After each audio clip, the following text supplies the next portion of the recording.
nggak main matahari, nggak suka main golf, nggak suka panas-panasan, kemana-mana pakai payung, ya. Tapi ini yang terjadi. Artinya apa? Terus beliau nggak happy kan? Pindah ke center yang lain. Pindah ke center yang lain, dikasih berbagai treatment sama, nggak jauh-jauh yang tadi saya sampaikan. Udah, sekarang flagnya makin rata sih, flagnya udah mulai, flagnya belum parah-parah amat, ini masih kategori ringan sedang lah ya. Tapi coklatnya udah merata hampir seluruh area muka. Terus saya tanya ke beliau, jadi gini Bu, kan jadi ngobrol pasien. Jadi sebenarnya apa sih Dok yang bikin begini gitu.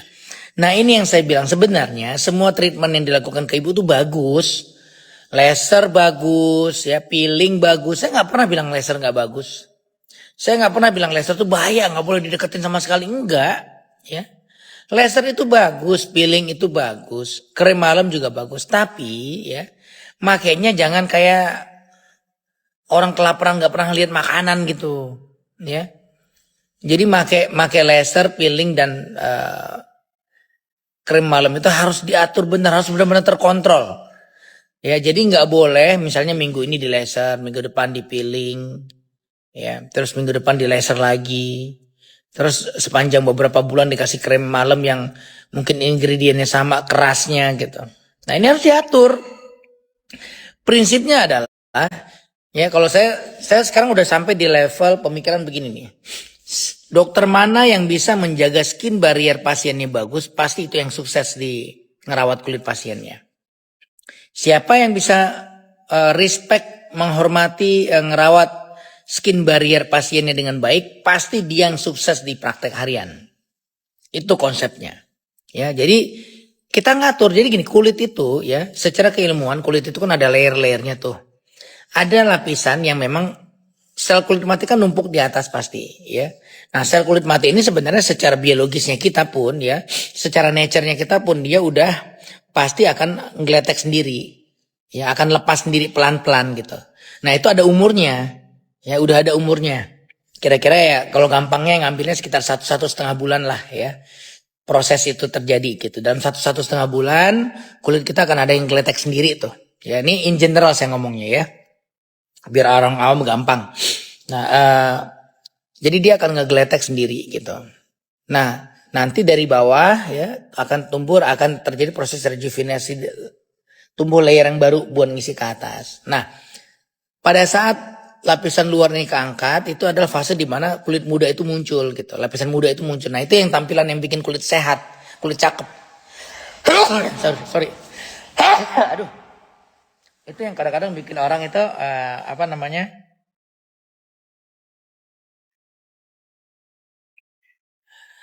Itu yang bikin orang itu jadi apa namanya? Jadi apa istilahnya ya? Jadi pengen gitu kulitnya kulit muda, mengkilap, kan kayak pengen yang begitu ya. Nah, jadi tapi kita harus ngatur tuh seberapa banyak yang diangkat sama seberapa ngikutin waktu, berapa lama layer dari bawah itu tumbuh gitu. Nah, nggak bisa fase kita ngangkat itu lebih cepat daripada ngalahin waktu kulit muda dari bawah itu tumbuh gitu. Kalau itu yang terjadi, ya itu yang imbalance itu terjadi, itu yang akhirnya akan membuat apa namanya kulit itu jadi skin barrier jadi rusak. Jadi dari atas kita kikis terus pelan-pelan gitu ya sampai akhirnya skin barriernya juga jadi berantakan gitu. Begitu skin barrier berantakan, daya tahan kulit itu hilang, nggak kuat terhadap rangsangan apapun dari luar. Ya, nah itu kalau pemikirannya begini, baru bisa dijelaskan kenapa flek melasma itu biasa timbul di muka, nggak di tangan atau di leher. Karena biasa kita ngelakuin perlakuan over treatment, ya. Perlakuan over treatment itu biasanya terjadi di wajah, bukan di leher. Orang kan biasa kalau treatment ke muka, leher jarang orang sentuh-sentuh. Itu juga tangan atau badan gitu ya. Ya ada 1-2 tapi jarang lah gitu. Nah benar kayak dokter Rita bilang, ya jangan salahin mataharinya gitu. Oh, matahari udah ada sebelum kita lahir kok.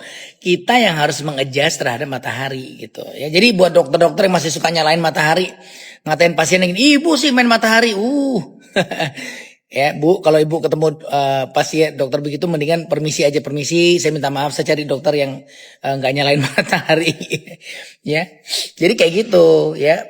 Nah sekali lagi, begitu skin barriernya rusak, udah Anda mau ketemu perawatan apapun nggak akan efektif ya. Kalau skin barrier kita udah rusak ya, Anda mau diapain pun nggak akan bisa. Makanya saya bilang, pada penanganan flek melasma ya, kalau pada pasien flek melasma udah ringan udah sedang berat nih ya, yang udah rata gitu, udah kering kulitnya, apalagi udah kronosis tuh ya. Pada pasien yang udah begitu tuh skin barrier kan udah hancur-hancuran, nggak karu-karuan, amburadul statusnya. Nah pada kasus begitu, Anda ketemu center yang masih menghajar dengan laser peeling, itu secara konsep aja udah salah. Coba aja buka buku lagi, bener nggak begitu? Enggak kok ya. Jadi kan kalau orang mau di laser kan biasa di priming dulu tuh, apa istilahnya, dipersiapkan kulitnya. Ya dipersiapkan itu maksudnya diperkuat dulu skin barriernya, bukan dipersiapkan yang penting dilembap-lembapin doang gitu. Bukan pakai moisturizer doang, bukan. Yang dipersiapkan itu skin barriernya. Begitu skin barriernya udah siap, baru boleh di laser. Itu saya setuju. Jadi bukan nggak boleh di laser sama sekali, boleh. Tapi kapan? Itu pertanyaannya. Menentukan kapan kulit itu siap di laser itu yang penting gitu. Karena kalau misalnya dalam keadaan masih kering, masih sensitif, ya, masih kering, masih sensitif, masih nyelekit, masih hitam, nggak karu-karuan, Anda laser peeling, petaka itu, ya. Jadi jangan membuat pasien senang 3 minggu doang. Keluar klinik habis di laser kelihatan bagusan tuh, karena kan kulit jadi yang hitam-hitam kayak keangkat, jadi kayak merah dikit gitu ya, merah rata tapi kelihatan kayak bersih gitu. 2-3 minggu muncul lagi lebih lebar. Coba tanya sama pasien-pasien yang sekarang pagi ini, pasti banyak nih ya, mantan-mantan pasien dari yang udah ngalamin hal yang sama. Bener nggak yang saya omongin? Ya Anda punya flek melasma sedang berat yang udah coklatnya udah rata satu muka ya, di laser atau di peeling, keluar dari klinik, ya 2-3 minggu cakepan, minggu ketiga keempat muncul lagi lebih banyak dan lebih tebal. Bener nggak? Coba, saya tunggu jawabannya. Ya,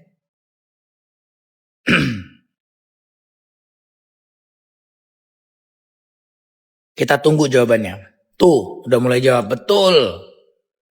Ya, jadi emang itu yang terjadi gitu. Makanya nggak boleh ya, nggak boleh sembarangan menggunakan laser atau peeling. Ya, tetap harus lihat dulu kondisi kulit pasiennya. Jadi jangan datang hajar laser peeling karena protokolnya begitu. Enggak gitu dong. Lihat kesiapan kulitnya, indikasinya apa gitu. Makanya saya suka bingung sama kemarin dokter Dita cerita ke saya. Ada yang jualan laser paket 50 juta pakai sepuasnya, apa sih? Emang ini jualan masuk tiket ke Ancol gitu? Ya. Jadi nggak bisa begitu. Anda jangan mau tuh ya beli paket laser 50 juta. Itu namanya, itu benar-benar gimmick marketing jiwa pedagang tuh. Dia nggak peduli Anda kulitnya benar atau enggak. Ya. Itu kalau ketemu center yang begituan, aduh jauh-jauh deh ya. Nggak bisa beli paket laser 50 juta pakai sepuasnya buat selama setahun. Jadi mau pakai sekali kayak mau pakai 1000 kali nggak apa-apa. Nggak bisa. Ini akan misleading buat pasien. Pasien itu kan awam ya. Pasien tuh awam. Pasien mikir, pakai laser bagus. Bayar 50 kali biar nggak rugi. Setiap bulan kalau bisa 3-4 kali aja. Hancur mukanya. Jadi kita lah yang di tenaga medis, kayak yang dokter yang ngatur kapan dipakai, kapan enggak gitu. Jadi jangan membuat seolah-olah kalau Anda pakai laser kulit Anda pasti akan bagus seperti intan berlian. Enggak. Ya. Laser itu dipakai seperlunya. Ya, dipakai seperlunya, bukan nggak ada perlunya pun boleh dipakai. Ya. Nggak bisa. Nggak kelihatan aku rapat banget. Gitu. Ya. Oke, saya coba jawab beberapa pertanyaan yang ada nih. Iya dok, saya pernah ke klinik kecantikan, pas jerawat semuka-muka dipilih, dikasih skincare 2 minggu aman, setelah itu muncul semuka-muka lagi besar dan sudah severe nodul acne. Gini, beda case-nya. Nah ini bukan saya belain, tapi beda case-nya. Kalau Anda jerawat penuh ya, terus lagi meradang dan lain-lain, memang perlu beberapa tindakan yang sifatnya bisa menekan inflamasinya. Jadi pasti biasanya kalau udah kayak gitu akan dikasih antibiotik topikal, dapat antibiotik oral malah kadang-kadang ya. Terus kita lakukan tindakan-tindakan untuk menekan produksi kelenjar minyaknya.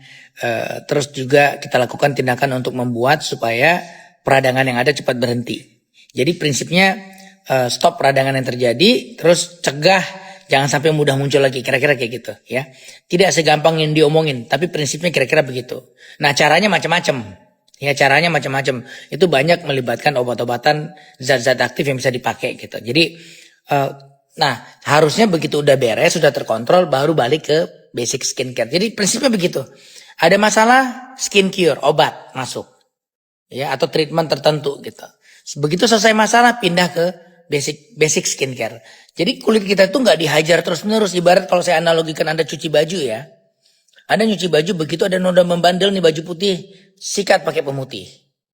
Kalau baju putihnya udah bersih, dipakai berikutnya nggak ada noda membandel, cuma ya kotor keringat doang, nggak perlu pakai pemutih dong. Ya, deterjen biasa aja, dikucek-kucek aja. Jadi bajunya nggak cepat hancur ya, kira-kira kayak gitulah analoginya ya. Ini analogi ya. Gitu, ntar ada aja yang komen, wah analoginya gitu amat ya. Suka-suka lu deh. Kulit saya sensitif, gatal, gampang gatal, beruntusan. Nah itu tanda-tanda skin barriernya udah mulai error ya. Benerin dan ngebenerin skin barrier. Saya nggak tahu di luaran dengan cara apa, tapi yang di Beautiful yang saya pakai adalah dengan cara T-plasma per 2 minggu. Datang. Nah kadang-kadang kalau skin barrier nggak parah-parah amat bisa sebulan sekali gitu. Jadi kita lihat kondisinya. Nggak selalu harus per 2 minggu, tapi ya tindakannya ya mostly ya T-plasma yang kita kerjain ya. Dan ini sementara baru ada di Beautiful, saya ngatur tempat lain ya. Saya laser bekas luka di kaki 3 kali, bukan pudar malah hitam, no comment. Saya nggak periksa, saya nggak mau komen ya. Tapi menurut saya kalau bekas luka di kaki nggak ada gunanya juga di laser ya. Kalau hitam tuh jadi ya berarti gosong tuh ya, hiperpigmentasi pasca treatment gitu. Mungkin kedalaman atau ketinggian kali energinya. Cuma menurut saya bukan indikasi yang tepat ya, tapi paling benar komen kalau udah periksa sih ya. Oke. Saya bekas jerawat, dark skin, kemarin sempat DNA salmon, malah beruntusan, oily skin, acne prone. Nah, kalau kondisi kayak gini, Anda nggak bisa ngandalin skincare doang. Jadi harus datang sih. Ya, kalau mau silakan datang ke Beautiful, ntar kita bantu periksa ya. Saya pernah ke klinik, udah tadi udah saya jawab. Ultera bener nggak sih Dok buat smash lift?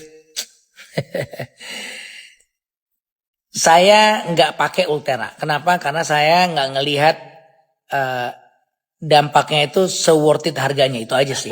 Ya, mungkin dia ada efek sedikit lifting, tapi menurut saya nggak se-worth it harganya. Menurut saya, ya.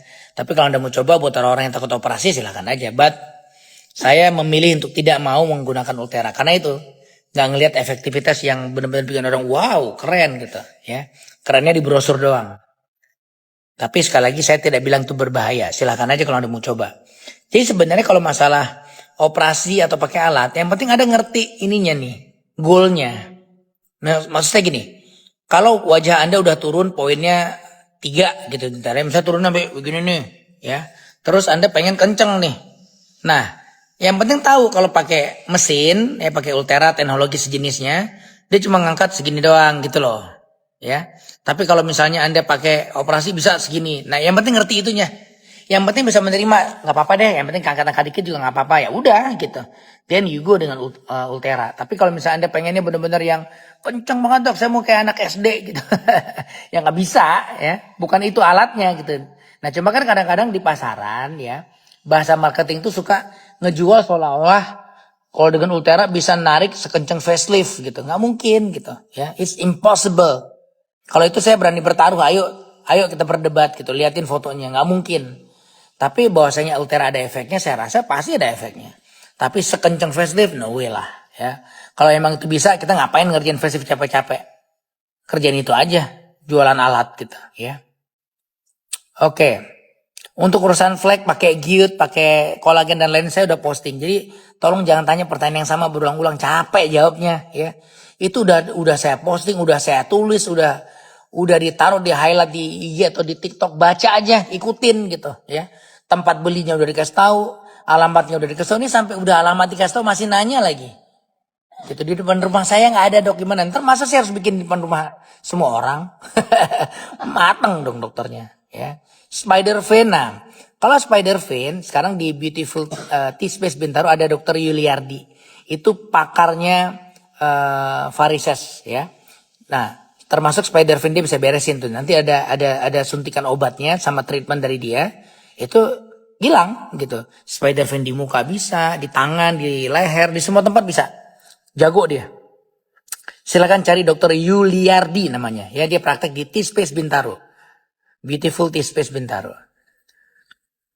Oke.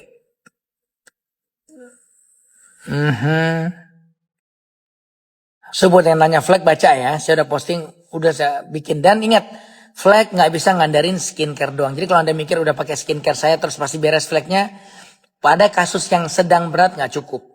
Ya, kalau kasus ringan iya masih bisa. Ya, pada kasus sedang berat nggak cukup.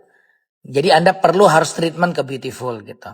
Tapi kalaupun Anda jauh belum sempat treatment, minimal kalau Anda pakai skincare doang, flagnya nggak memburuk lah. Ya, minimal tidak memburuk gitu. Bersih banget sih nggak bakalan. Ya, tapi ya perlu kolagen Gyut perlu, skincare Gyut itu sangat supporting buat kulit yang udah berantakan. Nah ini dari dokter Dita nih, pasien skin barriernya bagus, bebas mau main golf sepeda, iya bener. Ya, kalau skin barrier Anda oke, Anda mau main panas-panas, tinggal bantuin pakai SPF yang sesuai udah aman itu. Ya, logikanya begini nih, lihat deh. Buat anda yang punya problem, even anda yang punya problem kulit mukanya udah tipis ya, yang udah banyak flek ya. Tapi kan badan sama lehernya kan enggak. Terus anda main ke Bali nih. Main ke Bali 2-3 hari di pantai segala macam panas-panasan. Pulang-pulang kan gosong tuh badannya. Pasti waktu pulang lebih coklat badannya. Lihat deh 2-3 minggu balik. 2-3 minggu kemudian kulit badannya balik ke warna semula. Tanpa meninggalkan flek pada badan, tangan, leher. Kecuali muka. Muka pasti kalau emang mukanya udah tipis makin berantakan. Kenapa badan tangan lehernya masih oke? Karena masih skin barrier masih kuat. Ya, walaupun dia memberikan reaksi terhadap matahari panas ya, tapi dia akan balik. Gitu. Oke, udah beli paket Gyut untuk flag, kebetulan tinggal di Riau. Nah sebaiknya sih kalau bisa ya Anda bela-belain deh sebulan sekali ke Jakarta. Datang dari airport ke T-Space itu dekat kok, cuma 20 menit ya. Ke T-Space Bintaro dari airport tuh dekat, cuma 20 menit datang, treatment sekali itu langsung pulang. Minimal kalau nggak memang karena jauh faktor mahal, sebulan sekali deh ya. Kulit kering kasar ya itu tadi, itu tanda-tanda skin barriernya udah mulai error juga, jadi benerin. Ya baca, protokolnya mirip dengan protokol melasma, udah saya posting baca. Di Bandung ada di Jalan Surya Sumantri, ya silakan ke sana. Udah ada di Jalan Surya Sumantri. Bro Tompi sudah cek snack video belakangan ini, banyak berita operasi muka artis yang gagal dan semua membawa nama Anda sebagai pihak narasumber advice operasi yang benar. Aduh. Ya gimana saya mau komen, orang bukan saya yang bikin, ngapain nanya saya gitu. Orang bukan saya yang bikin, ngapain nanya saya. Ya. Gitu, itu videonya saya ngomentarin apa, ditempel kemana gitu. Ya. Susah menjadi mengawasi konten-konten kreator yang kadang-kadang suka terlalu kreatif dan kebablasan gitu. Ya. Orang video saya ngomong tentang flek melasma aja banyak yang dipotong-potong terus dijadiin bahan jualan buat skincare produk lain gitu. Ya udah, pinter-pinter pasien aja menilai mana yang benar mana yang nggak benar gitu. Ya. Rini Leo, selamat pagi. Sudah 3 bulan hasilnya bagus banget natural. Aduh, kirim fotonya dong, pengen lihat ya. Oke. Ya, tadi pasien juga udah banyak yang komen yang bagaimana over treatment itu bikin sakit kepala. Oke. Dok, apa kita cukup pakai krim-krim dokter saja tanpa harus tindakan lain agar kulit wajah mulus glowing? Sebenarnya gini. Malah sebenarnya kalau kulit Anda relatif sehat, Anda nggak perlu krim dokter. Anda cukup pakai krim skincare yang dijual bebas itu juga masih oke gitu ya. Kalau kulitnya relatif sehat. Kalau kulitnya bermasalah, ada kondisi medis tertentu yang perlu perhatian khusus, misalnya berjerawatan gila-gilaan, inflamatif ya, sampai purulatif gitu. Nah kalau udah kayak gitu, mau nggak mau ya harus pakai skincare yang dari dokter karena itu udah jadi obat. Jadi skincare dokter yang etiket biru itu bahasa lain dari obat sebenarnya. Ya, skincare umum itu skincare yang bebas dijual. skincare etiket biru itu adalah skincare yang berupa obat sebenarnya. Makanya yang bisa ngeresepin ya cuma dokter aja. Ya dokter SPKK kan biasanya ngeresepin tuh. Mereka doang yang punya kompetensi buat ngeresepin obat untuk skincare gitu. Yang dia apply ke muka gitu. Jadi makanya nggak bisa. Kalau saya sih tidak menyarankan kalau kulit Anda sehat, normal, terus pakai skincare dengan zat-zat aktif yang terlalu keras. Jangan, nanti ya ujung-ujungnya akan rusak. Seperti pasien saya yang ini yang saya liatin di foto ini sekarang nih. Ya. Ini saya liatin lagi yang lain. Ini juga contoh yang lain, lihat. Nggak sehat kulitnya, yang atas itu nggak sehat. Yang bawah yang sehat. Tuh. Lihat kulit yang ke arah leher, itu yang sehat. Yang di pipi itu nggak sehat. Nah ini kan banyak yang begini nih. Hampir semua ibu-ibu yang perawatan tuh kulitnya begini. Banyak banget, ya. Hampir semua loh, ya. Apalagi yang sering pakai krem-krem etiket biru tuh, yang kadang-kadang sering kali ada steroidnya, ya. Penggunaan steroid jangka panjang itu yang terjadi tuh, lihat tuh ada neovaskularisasi gitu, yang merah-merah kecil tuh, ya. Itu penggunaan steroid jangka panjang biasanya, ya. Oke. Daka udah makan.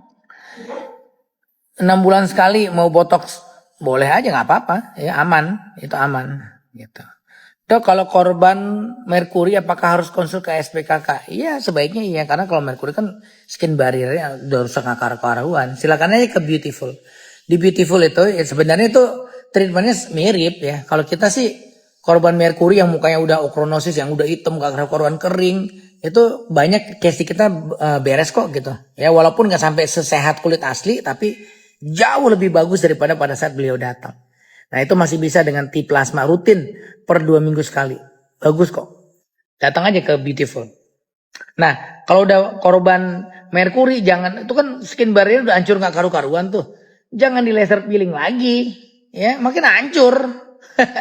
Nah ini yang kadang-kadang saya berapa kali ketemu tuh pasien korban merkuri. Terus datang, akhirnya nyampe lah ke Beautiful, ketemu saya gitu. Saya udah diapain aja? Ya dok, saya beberapa bulan yang lalu udah di laser terus dok. Laser sekian kali, peeling sekian kali. Ya udah merkurinya ngerusak. Di laser lagi pada case begitu. Aduh, jadi nggak tepat. Penggunaan laser pada case begitu nggak tepat gitu. Ya, jadi bukan lasernya nggak boleh. Timingnya tuh salah gitu. Nggak pada case begitu dipakai gitu. Skin booster aman-aman ya. Skin booster aman, tapi skin booster itu menurut saya tidak akan memperbaiki permasalahan kulit yang ada. Skin booster tuh kayak prinsipnya mungkin kayak padding kali ya. Kayak Anda pakai BH kasih busa padding di depannya, udah gitu. Payudara aslinya tetap segitu-segitu aja, nggak akan berubah gitu. Cuma dari luar, lihat dari luar baju ya ada paddingnya, kelihatan kali lebih gede, tapi payudaranya sebenarnya nggak berubah. Itu skin booster. Kalau T-plasma ya itu seperti dia ngerubah, memberikan dampak ke jaringan aslinya, itu bedanya. Itu kenapa saya pribadi lebih senang pakai T-plasma daripada skin booster. Tapi saya nggak anti dengan skin booster. Skin booster ini yang mulai dari HA segala macam ya, yang di Diana Salmon lah, Rejuran segala macam ya, silakan aja ya. Itu relatif aman ya, relatif nggak berbahaya, tetapi itu tadi, kalau ada yang mengklaim dengan menggunakan itu bisa mengeberesin flek melasma, oh tunggu dulu, mari kita berdebat secara keilmuan gitu. Ya, saya nggak setuju dengan kalimat itu, tapi ya itu dipakai buat membuat tampilan kulit jadi lebih kenyal, lebih baik, sah-sah saja gitu. Ya, cuma saya pribadi nggak pernah memasukkan itu sebagai protokol buat penanganan flek melasma. Tapi boleh dipakai, beberapa dokter saya, SPKK saya juga kadang suka nambahin itu buat nambah kekenyalan biar pasien lebih happy gitu.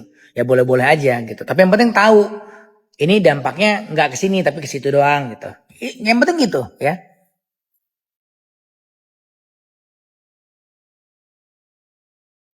Sunscreen yang bagus buat kulit sensitif. Cobain lagi Gyut ya. Gyut so far reviewnya super oke loh itu ya.